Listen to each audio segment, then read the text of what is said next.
Welcome everyone to NDY's 2023 International Women's Day panel. My name is Renee Fourie. I'm an Associate Director with NDY here in Perth, and I will be your MC for today's session. Today, we bring together panelists, guests and students from Perth, Melbourne, Sydney, Auckland and Wellington to discuss this year's United Nations Entity for Gender Equality and Empowerment of Women, also known as UN Women is Digital, Innovation and Technology for Gender Equality. As this is a complex theme with many facets to unpack, our panel discussion here today is pivoted more towards innovation. To open our proceedings with an acknowledgement of country and to introduce NDY's own gender initiatives, please join me in welcoming Stuart Fowler, President of the Tetra Tech High Performance Building Group and CEO of NDY. Over to you, Stuart. Thanks, Renee. Thank you. And thank you, everyone. Welcome to our NDY International Women's Day event for 2023. It's wonderful to once again be celebrating the upcoming International Women's Day in advance by bringing audiences together across so many locations again. I'd like to begin by acknowledging the First Nations peoples, traditional custodians of all of the lands in all of the locations where we meet today. In Australia, I pay my respects to the Wurundjeri people of the Kulin Nation, where I stand here in Melbourne, as well as the Gadigal people of the Eora Nation, where we are gathering in Sydney, and the Wadjuk Nyungar people of Perth, where our guests are also meeting. I extend that respect to each nation's elders, past, present and emerging, as well as the Aboriginal and Torres Strait Islander peoples joining us today. I also pay respect to the iwi Maori of Aotearoa, New Zealand, especially to the mana whenua within our two operating regions of Wellington and Auckland. We thank you for allowing us to operate on your land. As treaty partners, we look forward to continuing our growth with you, to grow in our understanding and to working in unison with you, making spaces work. So now, as a leading consultancy in engineering with global reach and with global connection, we recognise at NDY that we have a responsibility to be demonstrable in our actions and to support for greater diversity and inclusiveness within our engineering profession. I'm certainly proud that our ongoing efforts in terms of gender equality have seen NDY again recognised by the Australian Federal Government's agency, WGEA, the Workplace Gender Equality Agency, as an employer of choice for gender equality and one of only 129 organisations across Australia to currently hold that citation. But there's always more that can be done. NDY's celebration of International Women's Day is, we believe, a very important and public demonstration of our commitment to supporting women. We see this event as an expression of our desire for greater equality for women in our profession, in our industry, and for working women generally. UN Women is the United Nations organisation established by the UN General Assembly to develop programs, policies and standards that uphold women's human rights. So this year, NDY is supporting the UN Women's stated theme for International Women's Day, which is Digital, Innovation and Technology for Gender Equality. And our panellists today will be dealing with issues directly and broadly relevant to this theme. If I can quote UN Women, and I quote, "Unfortunately, the opportunities of the digital revolution also present a risk of perpetuating existing patterns of gender inequality. Growing inequalities are becoming increasingly evident in the context of digital skills and access to technologies, with women being left behind as a result," unquote. NDY recognises that our world needs more women engineers, more innovators, thinkers, designers, technologists, creatives and leaders to help us deliver truly sustainable solutions for the built environment. It's clearly an injustice that women are ending up on the wrong side of a gender divide in tech and in STEM more broadly, And that ultimately flows through to our profession in terms of numbers of women in engineering and construction. So clearly we need to do more, and this year's theme is appropriate and an appropriate reminder of where our focus needs to be.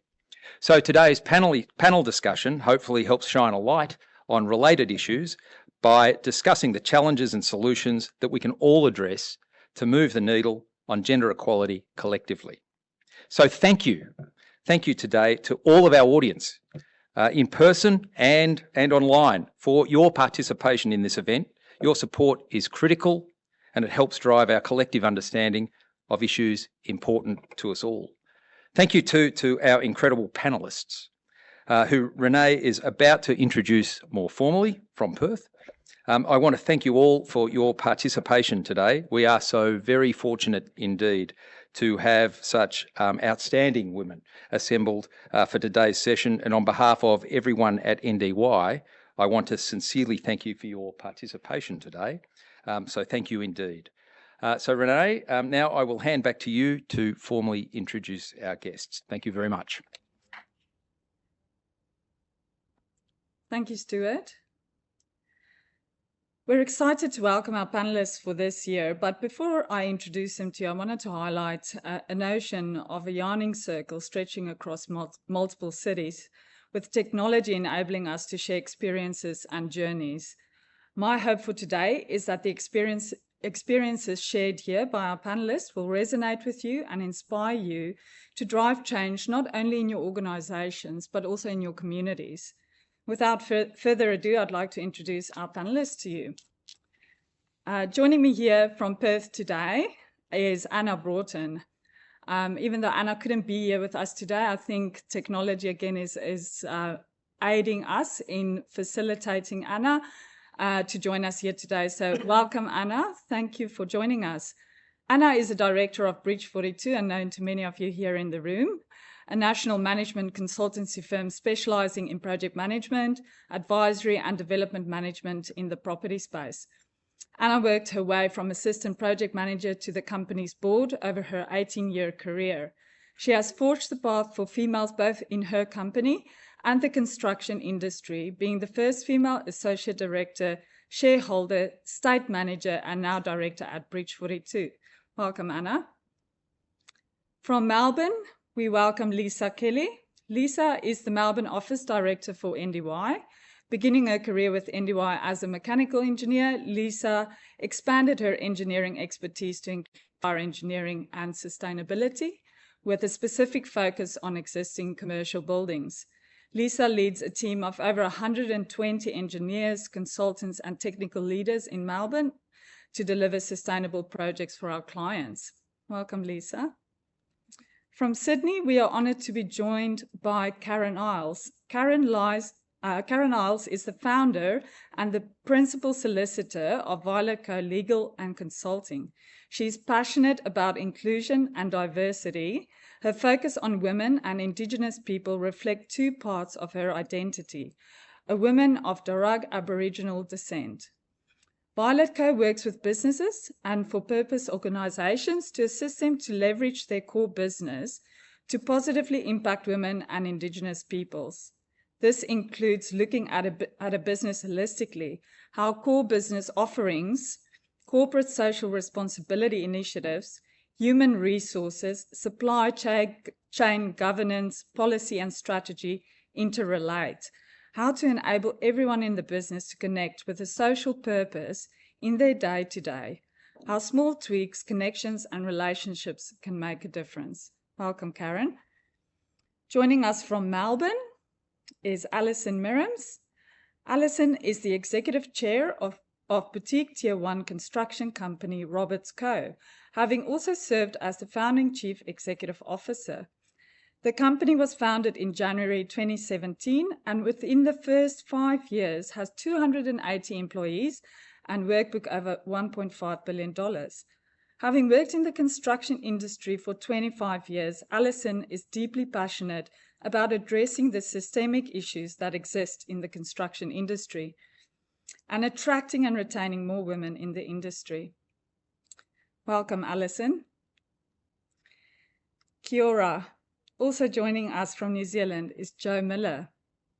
Jo joined Hutt City Council in July 2019 as Chief Executive.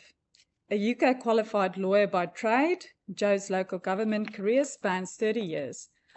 At Hutt City Council, Jo is overseeing record external and internal investment whilst realigning the council to meet the challenges and opportunities in the next 30 years.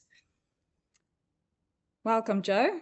We are looking forward to a lively discussion on today's topic, and we'd like you, our guests, to also participate in the discussion by submitting your questions to the panel. Many of you will be familiar with the Slido app, so if you wanted to get your mobile devices out, you can log into slido.com.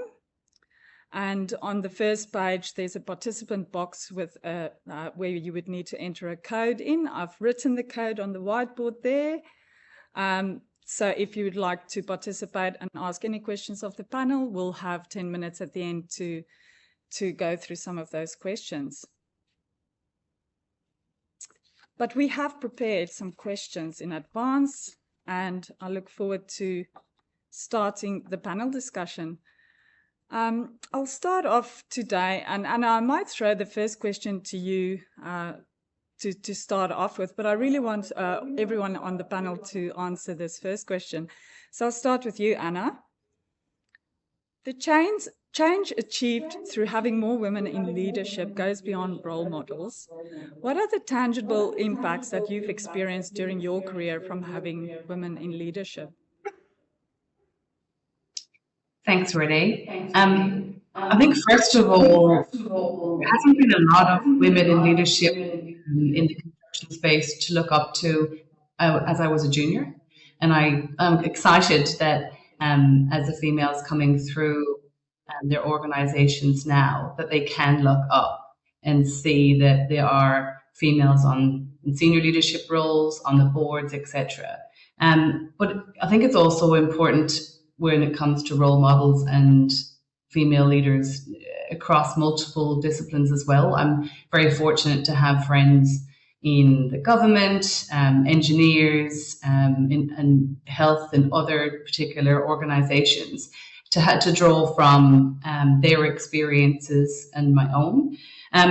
Although I said I didn't have female leaders, what I did have was male champions and leaders and role models that were really supportive of me in my career. I've been with Bridge 42 for 16 years, and my ability to grow with it in that business and feel comfortable and bring my whole self and expand my knowledge came from the support that I got from the leaders that were there. So I think it's important, even if there may not be a female leader in your organization now, that to draw on them externally and also to draw on your sponsors, your leaders, and your role models within your organization.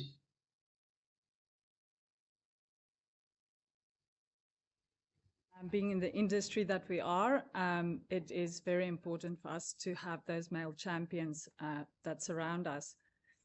I'll stick with the A's. Alison, we might throw the same question to you.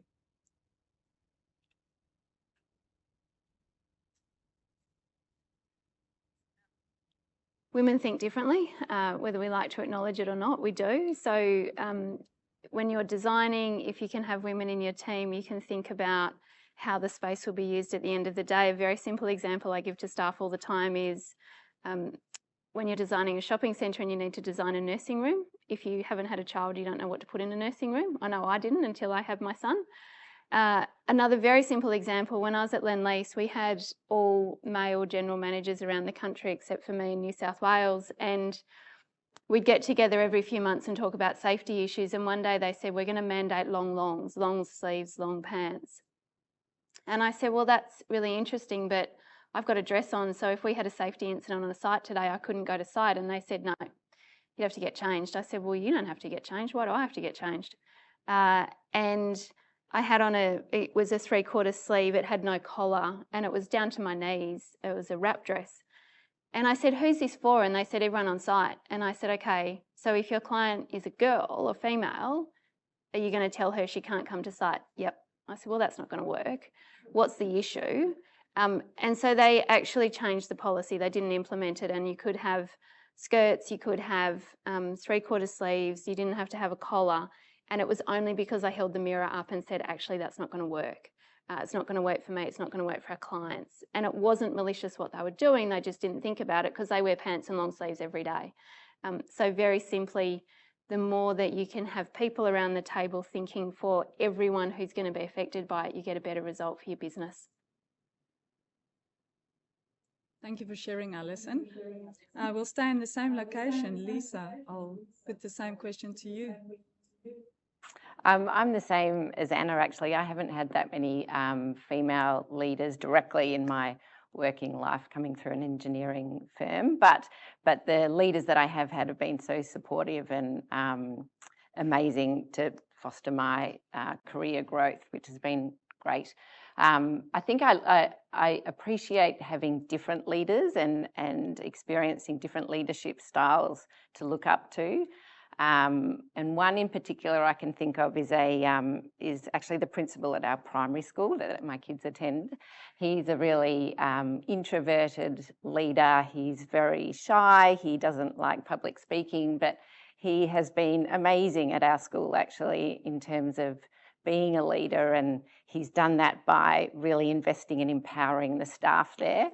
And it's just made the world of difference. So I think that's one element of a different style of leadership that I've really taken away in terms of what I'm going to put into place for my new leadership role at NDY at the moment.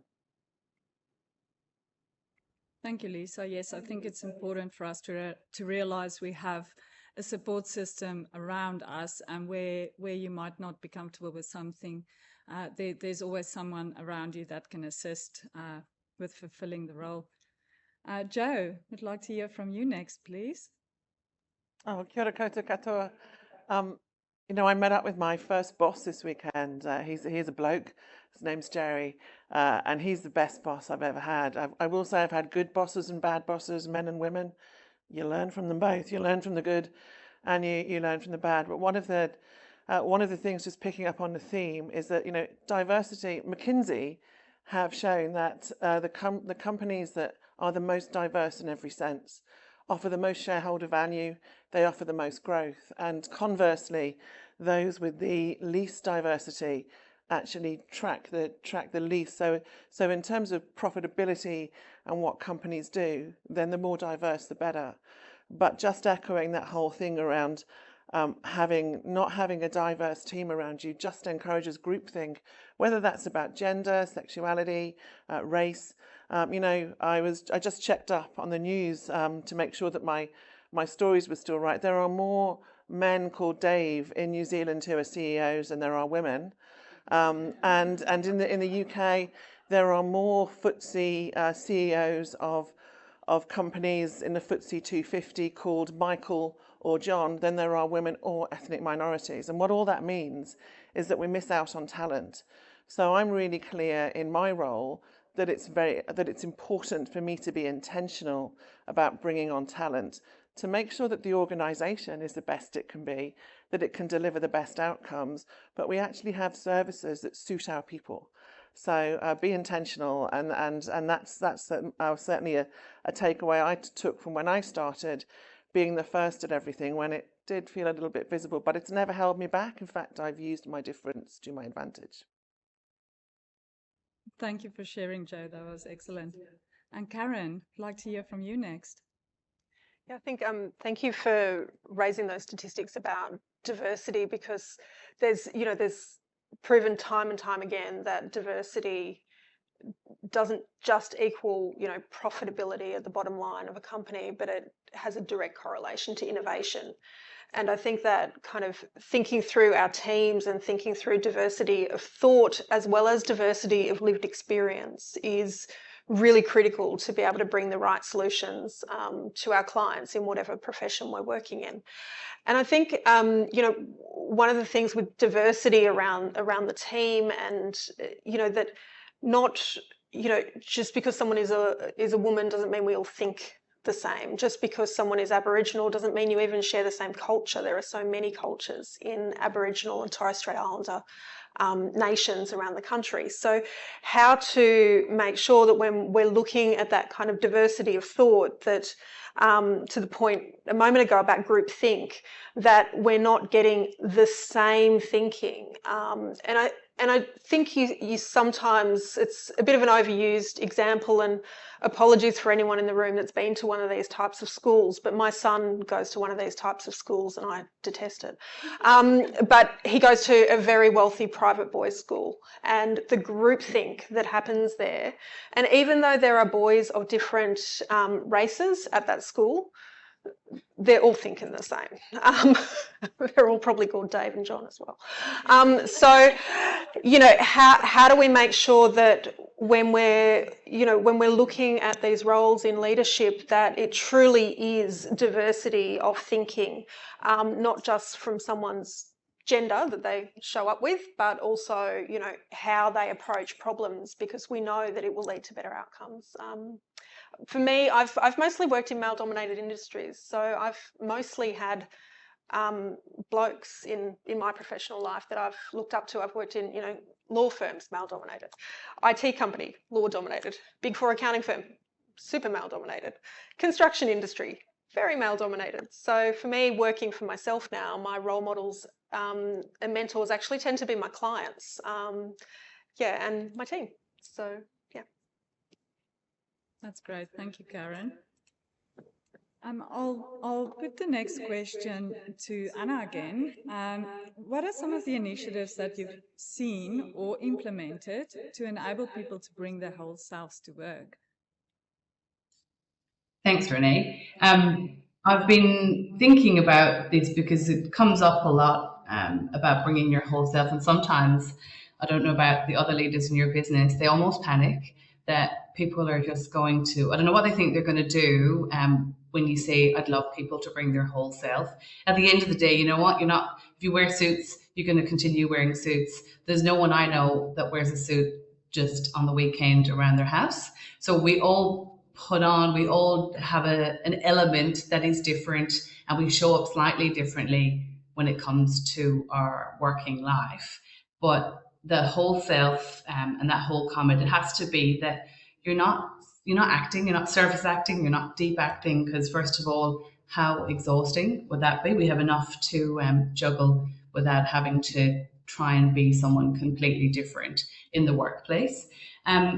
I think it comes down to, I love stories, so I think it comes down to storytelling and deciding what kind of culture you want in your own organization and promoting that. So if you talk about having a culture where you want people to be authentic and you want them to bring their best selves, then it's important for the leaders to have those conversations.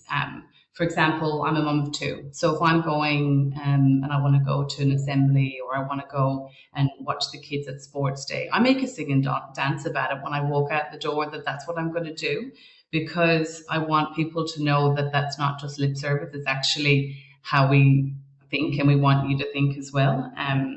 When it just, and again, there's bringing your whole self from a point of view of if you have children, if you're part of the LGBTQIA community, or another one, retirement planning. It's not something that gets talked about a lot. We're focusing on maternity or paternity plans and what that looks like, but allowing people that are at a different point in their career to bring their whole selves, where it's okay to go, do you know what, I don't want to work 5 days a week anymore. I don't really want to run a team or do business development. I'm in project management, so I still want to do my projects, but I want to do that 4 days a week. And then I want to do that for 2 years, and then I want to do 3 days. And then eventually I just want to do some ad hoc consultancy work back. Is that okay? And if the answer is yes, absolutely, that's bringing your whole self too, rather than trying to fit yourself at a particular point in your life into what you think you should be, rather than what actually suits. So yeah, that's kind of my take on bringing your whole self, is that there is a plethora of what that actually looks like. Thank you, Anna. Yes, I agree. Alison shared a little a tip to go and watch a little YouTube video which was called Pearl, P-U-R-L, and I'd highly encourage you to go and watch that. It was very entertaining. Alison, I might throw to you next. Thank you. I think one of the things we've really tried to do at Roberts is encourage inclusivity and encourage diversity, and that's diversity of all forms. Whilst I publicly talk very strongly about our gender diversity, we've got ages from 17 to 70, we've got 35% ethnic diversity, 5% Indigenous, and in Sydney we hit 40% gender diversity. So we've got all forms of diversity. The more that you encourage that inclusivity, the more people feel comfortable to be themselves and not put on a mask and not behave in a certain way to be that groupthink. The video I shared with the group is Pearl, P-U-R-L, by Pixar. And it's about a ball of wool, and she goes into it's a cartoon, or an animation, that she goes into an investment banking firm, and she's not accepted because she looks different to the guys. So she goes to the bathroom and knits herself into a tuxedo, and she comes out and she behaves like the boys and she's accepted. And then as it goes on, the lift opens and another female ball of wool is there, and she has to make the decision, am I going to be one of the boys or am I going to bring this woman in? And for those of you that have worked in construction, you'll understand that's a very familiar scenario. I made a couple of the heads of some construction companies watch it, and they were like, it's not like that. I was like, yeah, it is.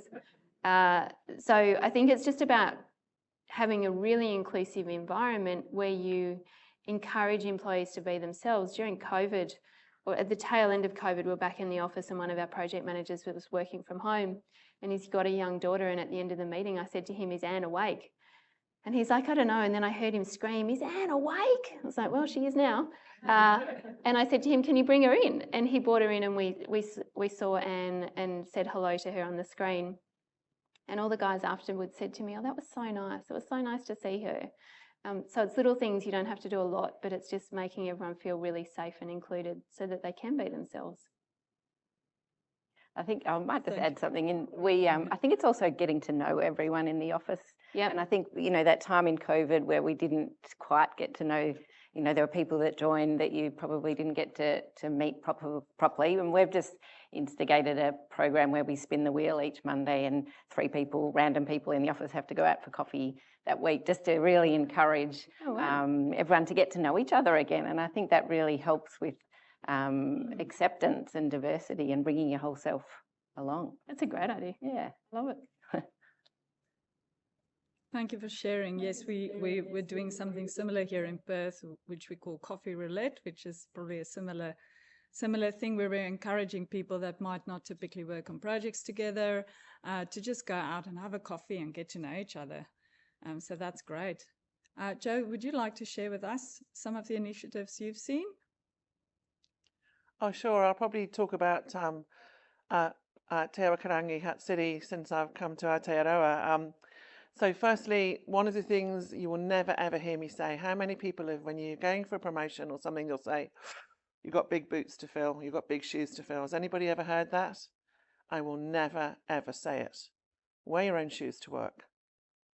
Because that's actually the start of saying, be who you are, be the leader you want to be, rather than the ball of wool that has to turn themselves into something else. So we spend a lot of time onboarding and really encouraging people to say that actually culture is a living, breathing thing. As new people join the organisation, they bring something to it. So it grows and it morphs. It's not about fitting into what was there. The other point I've made is around being intentional. I am very, very clear, and it's a measurable, is that we must as an organisation reflect the community that we serve.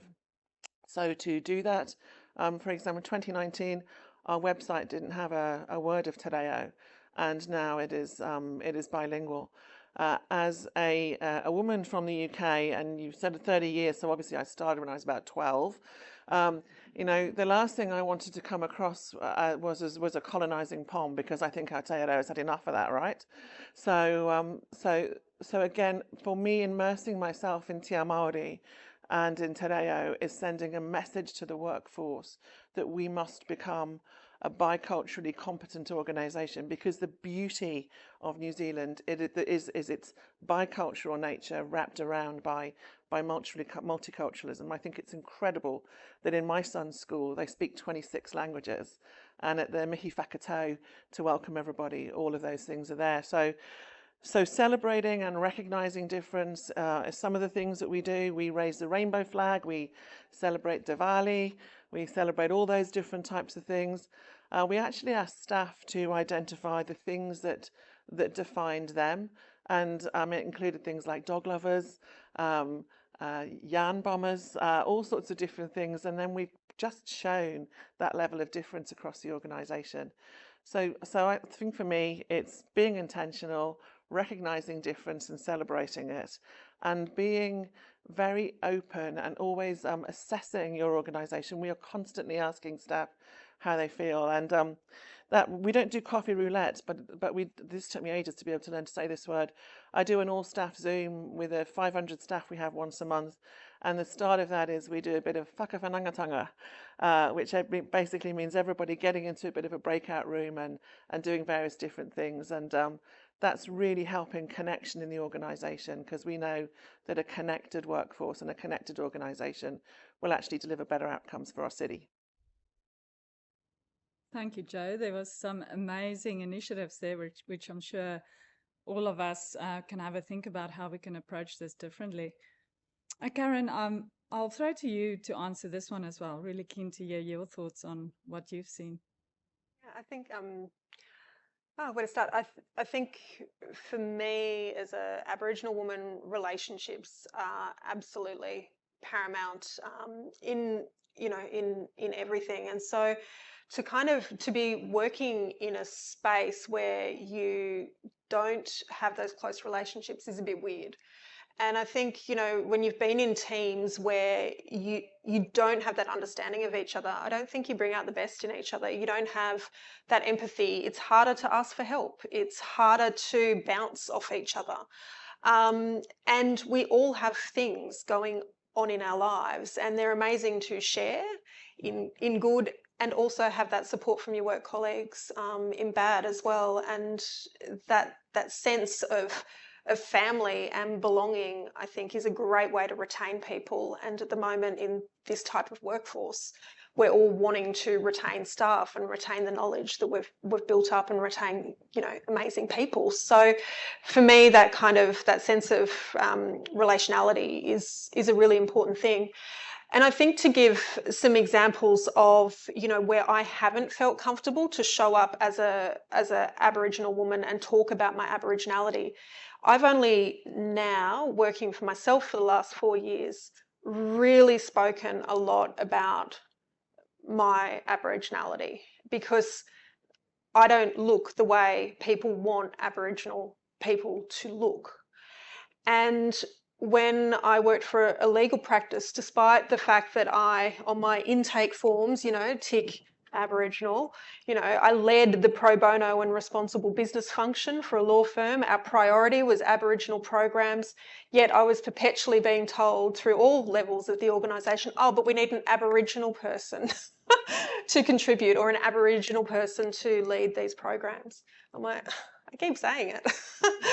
And then, contrast that to working for an Indian global multinational tech company, where I felt exceptionally comfortable identifying as being Aboriginal, and it was fine. 90% of people had come from India and had that shared experience of the impact of colonisation on a country, and understood that. And which workplace was I happier at? The IT company. Because you actually felt like you could have genuine relationships with people where you genuinely felt supported because of who you are, as opposed to this cardboard cutout that you're meant to be to conform to other people's stereotypes. So I think which employer got the best out of me? The IT company, because of that, bringing my whole self to work. Absolutely. Sorry. Thank you, Karen. I think it's important to the takeaway for me in that was, if you're somewhere where you're not happy, and you've done everything you could to change it, and it hasn't changed for you, then a change is warranted. I'll ask the next question, which aligns with the theme for this year's UN International Women's Day. Lisa, I'll throw to you first.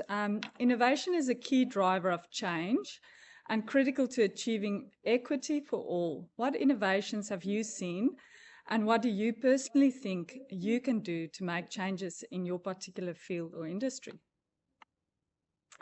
I think the change I would like to see and something I want to explore is the sense of a part-time role and how you can make a proper part-time role in the work that we do. I think at the moment, from my experience, and from friends, it's you're given a role description and you're like, you just do that role description, but you just do it in 3 days. So you feel like you're forever never quite getting through it all. You're always playing catch up, where I think it'd be interesting to have a look at how a project is set up, or an office, or a company, and see if we can define roles in a more part-time way, just to provide a really meaningful then part-time role that works across the project or across the company.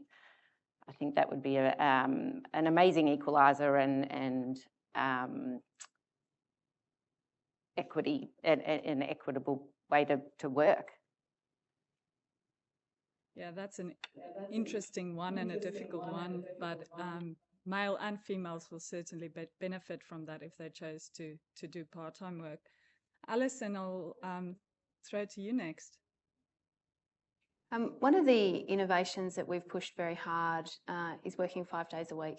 That sounds radical, right? Construction industry still works 6 days a week. Didn't always work 6 days a week. Back in the early 90s, when interest rates went to 17%, cost of time was enormous. Builders put the 6th day in to reduce time to save interest. We are an industry, when we give an inch, it's gone and it never recalibrates, and we need to recalibrate. When we built Concord Hospital, we said to health infrastructure, given the high suicides, the high divorce rates, we need to build this 5 days a week. We'll study it. We did, and the findings were what you'd expect: better work-life balance, happier, healthier, less depressed, less fatigued, spent more time with the kids, took the kids to Saturday sport, played sport themselves. What I didn't expect was the feedback from the partners, and there was 16 next of kin in the survey, and they said the 6-day working week of the construction industry perpetuates a gender stereotype that dad is the breadwinner and mum is the carer. And women have left full-time employment to do all the caring because dad's hours are so long and inconsistent. So the realisation for me was our working hours are stopping women from having a career in society, full stop. We're bad at bringing them into construction. They leave 39% faster than men, but I'm stopping women from having a career. So let's change to 5 days a week. We extended the hours. Instead of working 7 till 3, we worked 7 till 5. We got exactly the same number of hours in a week. We haven't attacked productivity. There was no increase in cost and there was no increase in time. It is a no-brainer to change. I am bashing my head against a brick wall to get the industry to move. Because we also know that if you correlate that, women over 50 are the largest group of homeless in the country. They haven't worked, they don't have superannuation at the end of their husbands' careers, their marriages fail, and then women are left with nothing. So by us changing to 5 days a week, I can't imagine what it's like in NDY's office on a Monday morning when we work 6 days and you work 5, and we catch up on paperwork on Saturday, and you come in on a Monday morning and it's Aconex.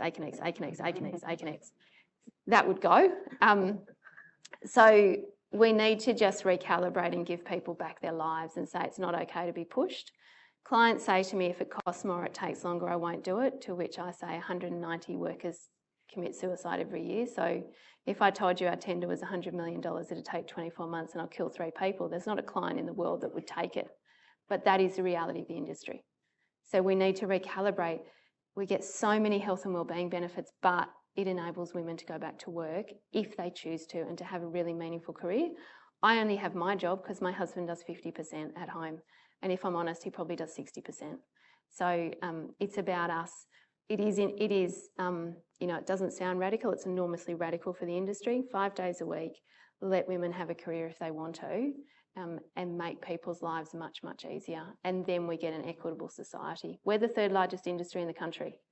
We have a very big say in our working patterns on people's lives.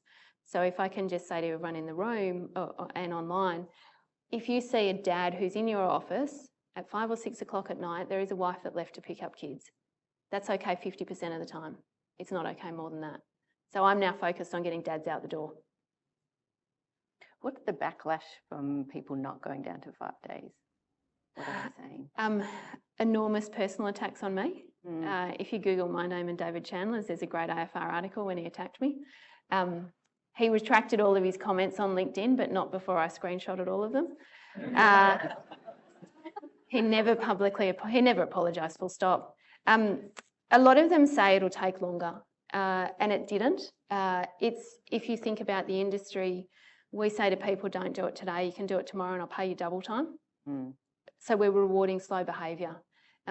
Interestingly, I have the unions on board. The unions are super supportive. We've got it in our EBA. I'm talking to them about bringing it in down here in Victoria in the next EBA. So they're enormously supportive. I can't work out if it's because a female is leading it that I've got the backlash, or if it's because I used to work at some of those companies that I've got the backlash. Hollands have picked up Randwick Kids on it. Hanson Yuncken have got UNSW Health Hub. We've got all of our projects, we only do 5 days now. I don't give clients a choice. If they ask for a 6-day program, they get a 5-day. The government is putting it through a culture standard. It is coming. It's in pilot at the moment on 6 projects. It will go through all government projects in New South Wales and Victoria. WA, Queensland, and I think South Australia have reached out as governments to say, can we join the standard as well? So if you go to cultureinconstruction.com, you can read the standard. It's got 3 elements, and one of them is time for life, less than 50 hours a week, 5 days a week. And I'm talking, they're still doing 50 hours. Yeah. You know, it's not that I'm asking them to do 30. It's still 50 hours a week. It's a lot. Yeah, It's entertaining. Well done. Thank you. That was very insightful. I think you're right. Recalibration across the whole industry is required in that regard. We have another 10 minutes for questions, and then we'll go to Slido. So if you want to ask any questions of the panelists, please join Slido. The number to log in is 2355 936. Joe, I'd like to ask the next question to you. You are all leaders on this panel today. How do you demonstrate your own efforts at work-life balance so that people know it's okay to maintain balance themselves? That's a great question, and it's something I'm still learning about all these years later. And I too could not do what I do without Ken. I mean, I still don't know where the iron is, I'm not going to lie, and I've now decided I never need to know where the iron is. And he is far better at doing the washing, I do the cooking. So, you know, I'm really clear in work about how my life works with the infrastructure around it. But the first thing I always say to everybody is family first. You know, when you look back on your deathbed, you're not going to say, damn, I should have been in the office on that Friday. You're going to say, why didn't I go to that talent show at school? Even though my boy wasn't singing, he didn't have a parent there. So I made those mistakes when I was younger, and there's no point having regrets. I can't change them, but I can make sure that I change that in the workplace. So being clear about that. We also, I've instigated, I was interested, horrified at the 6 days a week.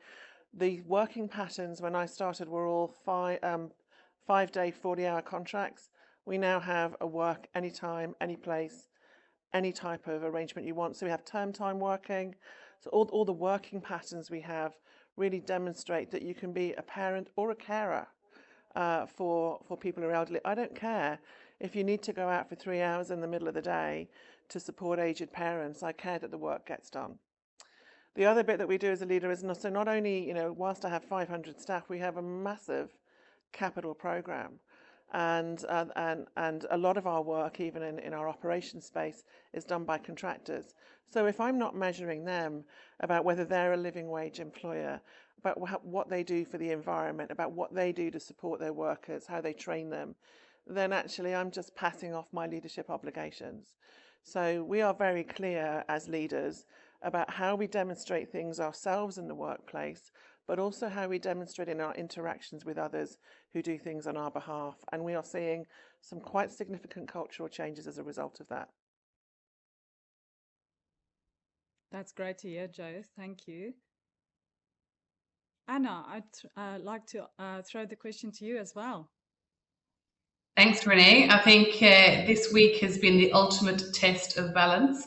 The reason I'm home is my husband is isolating upstairs with COVID, and I have been full-time mum and full-time working. So when it came to balance this week, it was about boundaries, and I think we don't use boundaries enough. So I literally emailed my client and my team, and I said, I'm available between 5 and 7 a.m. Then I'm available 9 till 2:45, and then after 8. So I have to. There's no other way this week. And I tell you what, I've got a full-time stay-at-home dad, and hat off to anyone who doesn't have that, because you are a absolute champion. Because it's been hard. I've used every single one of my project management skills this week just to survive. But balance, I think, when it comes to boundaries and balance, a small thing I found last week, and talk about innovations. There is a free add-in in Outlook that's called Find Time, and it's a meeting poll where you send out and everyone ticks when they're free, when they're not free. I think, especially, we'll all say with clients, we just get invites with no thought as to whether or not we have a different meeting at that time. It's such a simple thing, but just to actually accept that a wider team, that you do respect that they have other commitments, and you're going to find a time that everyone is free and ready to speak about that particular topic. With my balance, I exercise before work because it doesn't affect my work, it doesn't affect my family, and it means I get home early and I still have a bit of me time. So it's just finding what works for you, and that will probably be, as this week has been for me, that will change every week. But yeah, just with the boundaries, don't be afraid to put them out there, because if you don't, then you're basically saying that you're available whenever somebody wants you for a meeting or a conversation, or to respond to an email at 11 o'clock at night. So yeah, encourage everyone to have them and use them. Yeah, I've made a note of that. I'm definitely going to try that out. But yes, communication is key, and leading by example to encourage your staff to maintain that work-life balance, and giving them the flexibility to work to suit that is certainly great. And I wasn't going to mention the C word here today, but COVID has certainly accelerated that for all of us. And so that's something good that has come from that. Karen, I'd like to pose the next question to you. The UN Women 2023 International Women's Day theme focuses on innovation and technology as paths towards gender equality. In your field and lived experience, what does this mean to you? Well, for me, technology I see as a tool. Technology has changed throughout the millennia. And to some degree, it's equality agnostic. However, it can be, used in a way that absolutely encourages and enhances equality and non-discrimination, but it can also be incredibly detrimental to equality and non-discrimination. I think we've seen, to pick up on your point about COVID, my area is employment law. So looking at the changing nature of workplace sexual harassment in a situation where so many of us were working at home and working, in front of a screen, for those of us that have office-based jobs, and how the nature of sexual harassment changed and was enabled by technology. For me, I think innovation is the thing that I'm picking up on for the the theme for International Women's Day this year. I think there is so much innovation going on in the gender equality and general kind of non-discrimination space at the moment. You know, this year we've had domestic violence leave brought in Australia. We've got, you know, pretty much now a much more balanced set of, you know, and we call it parental leave rather than having that onus on women. One of my favourite questions to blokes, you know, whose partners are having children is, so great, okay, so are you going to come back part-time after the birth of your baby? I go, oh.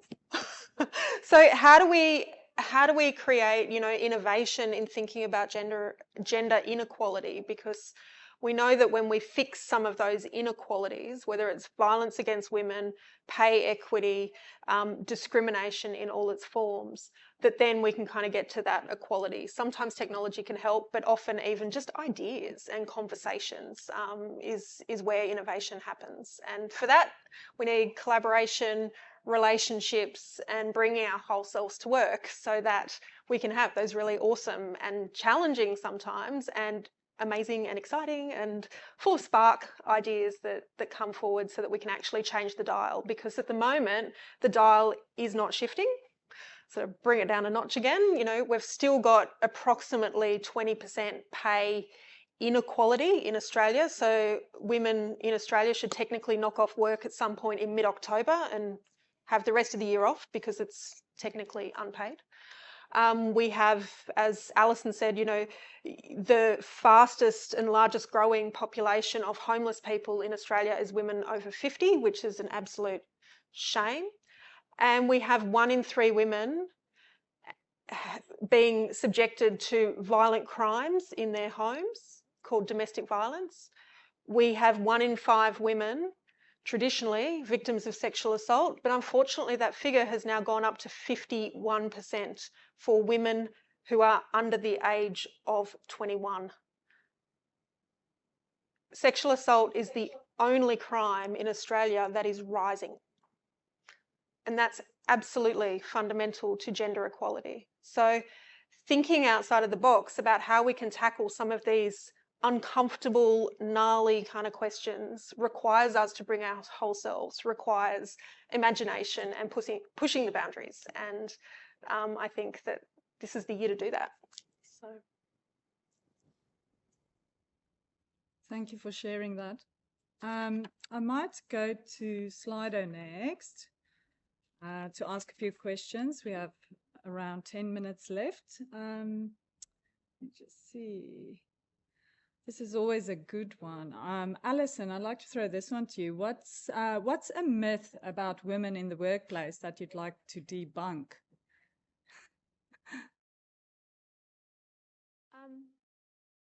I think the unfair comment that gets levelled at women in leadership is she's hard, she's a bitch. You know, it's she's overbearing. They're good qualities in a man, they're not good qualities in a woman. But they are actually good qualities in a woman because it's just leadership.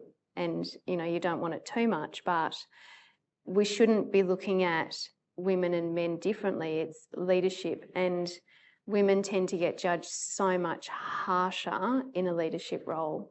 And we need to stop doing that. Thank you. Thank you. Joe, did you also want to answer that one? Oh, I don't know if there are any myths about women in the workplace. Maybe I haven't been around the water cooler enough recently. There are definitely things around how leadership is described, for sure. You know, a woman's described as bossy when a guy would be, you know, on top of his case. But I don't really spend any time thinking of all that. And also what I would say for us as women is actually we've got a responsibility to debunk some myths. I'll just tell you, in my last job, I had 2 members of my management team, and one of them would say, can't be in till 9 o'clock on Tuesday, and we'd go, that's no problem. Another member of my management team would be, I can't get in till 9 o'clock on Tuesday because I've got to take the kids here, I've got to do this, I've got to do that, like a 15-minute spiel about all the stuff. All she needs to say is, I can't get in till 9 o'clock on Tuesday. So there is a little bit of us as women, you know, stepping up and not being guys, but we don't need to over-explain. We don't need to over-apologize. So I think the myth I'd like to debunk is that we have to do that, because we don't. Thank you, Jo. Anna, I'd like to ask the next question to you. What future do you see for the built environment with greater female leadership? Even in my 16 years at Bridge 42, I look back on what the diversity was when I started and what it is now. So it's still not where we want it to be, but it's gone from 7% to 34%. And so it just allows for, I've got a visitor. Hi, Grace, you okay? Yeah. Okay, I'll be there in a second. Got a sick little one. I have completely lost my train of thought. What was the question, Renee? Now I have to go back, I'll tell you now. So it was, it's disappeared.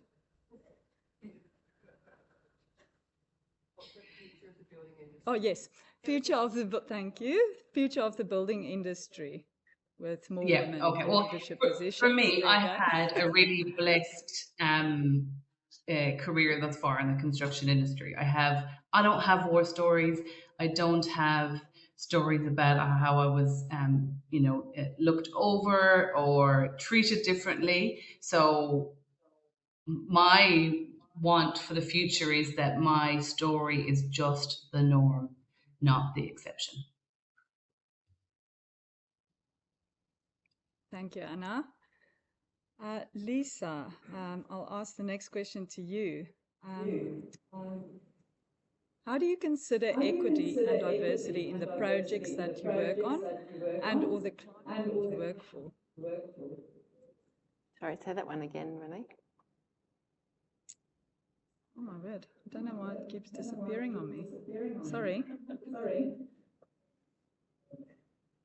I'll have to ask you another question because that one's disappeared. Sorry. Let me find one for you. How do we celebrate the differences between men and women without reinforcing stereotypes? I think we just celebrate who the person is, really, rather than celebrating men and women. It's you are who you are. I think you just leave it at that, really. Great answer. I think that's a very good answer. We shouldn't necessarily always have to distinguish between men and women in our daily lives and at work and at home. And yes, we need to celebrate each person for who they are. Thank you, Lisa. Can I add on to that one? It irritates me at the moment when you see a company appoint a female CEO or something and they say the first female CEO. You don't say a male CEO has been appointed, you just say David's been appointed. And I think we need to stop saying the first female CEO or the first female this. We've just appointed Sandra or Alison, you know, can we lose the tag? Because then you kind of attach a token to it. And I know they're not token appointments, but we just need to say we've appointed a person, to your point. Yeah.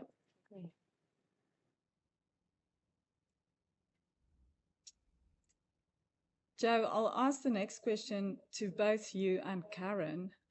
This is one that I'm quite close to, having two daughters as well. In terms of attracting women and girls into our industry, how early and in which forums can we best achieve this? If I start, I think we need to not segment things into sort of ages and styles. You know, what are we doing around? There's a wonderful room of people here. What are we doing around supporting our primary schools as governors, as various different things to show them the wonderful work you can do? Do we bring our sons and daughters to work? But in terms of equity, how are we getting into those other spaces? We have a particular programs that we've set in place in Hutt City because we have quite a large science industry in and around Wellington. We have a specific STEM program for girls, which is actually targeted at those ages 11 to 13. But I don't think it's ever too young, and we can do it in all of our spaces. If there's a whakatoki in English that is the one that you cut me in half, and it's what I believe in, it's Margaret Mead when she said, "Never doubt that a small group of independent, committed citizens banding together can change the world. Indeed, it's the only thing that ever has." And too often we wait for companies or governments or people to do things when we all have the power of personal agency to make a difference in our lives, in and outside work. And that's what I'd encourage everybody to do. I agree, Jo. It starts at home and in your community. Karen, would you like to answer the question as well? Yeah, sure. About 10 years ago, started a Women in STEM program for the IT industry that's still going today. And at the time it was like, ooh, this is all a bit different. And we thought at that time, by concentrating on girls who were in year 9 and 10, that was bringing it forward early enough to then influence year 11 and 12 subjects to then influence university. No, in hindsight, it should have been way, way back, because even though you had high school age girls volunteering a week of their time to come and work with an IT company, even though they wanted to do that, they were still facing tremendous stereotypes from their teachers, their parents, the community and peers around them. And these were particularly young women from suburbs and schools that were not the white, well and wealthy. They were from a much more diverse background. And it was, the stories that you heard through those sessions and how early on that gender programming starts, and how slow to catch up some of our schools are. I mean, I heard stories of girls saying they'd gone to their principal saying, "I want to be in the IT class," and they're like, "No, that's not for girls." Like, this is in the, I don't know, what was that, 2015? Like, really? How is that a thing? So, and that's IT, let alone more, hardcore STEM areas. So I think it's never too early to start kind of having that diverse set of gender norms and deconstructing them.